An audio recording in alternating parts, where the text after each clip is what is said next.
Salut, ici Thomas de la Minute pour la Terre. En Australie et aux États-Unis, quand il fait un temps clair et ensoleillé, et qu'il se met subitement à pleuvoir, les gens appellent ça une sun shower, une douche ensoleillée, ce qui peut avoir un certain sens. Mais en Angleterre et au Japon, les gens ont une autre expression pour ce même événement. Ils appellent ça un mariage de renard. Et en Inde, c'est un mariage de chacal. En Syrie et au Liban, c'est un mariage de rat. En Iran et en Arménie, c'est un mariage de loup. Je pense que vous avez compris l'idée.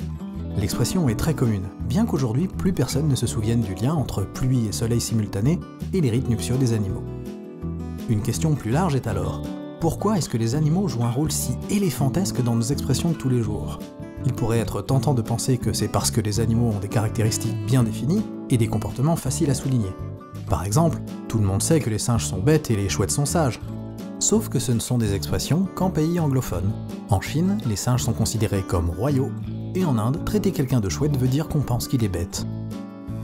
Ou alors, peut-être que c'est la manière dont on utilise les animaux dans notre langage qui peut en dire plus sur nous-mêmes. Prenez le vieil adage « ne pas donner de la confiture aux cochons ». En anglais, c'est « ne pas déposer de perles devant les cochons ». Cette expression existe en différentes versions dans de nombreuses cultures. En Espagne, c'est « ne pas donner du miel aux ânes ». En Inde, c'est « ne pas donner de gingembre aux singes ».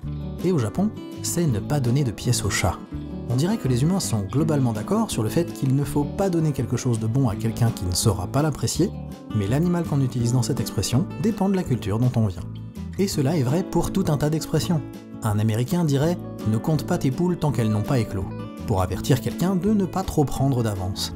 En français, on dira qu'il ne faut pas vendre la peau de l'ours avant de l'avoir tué.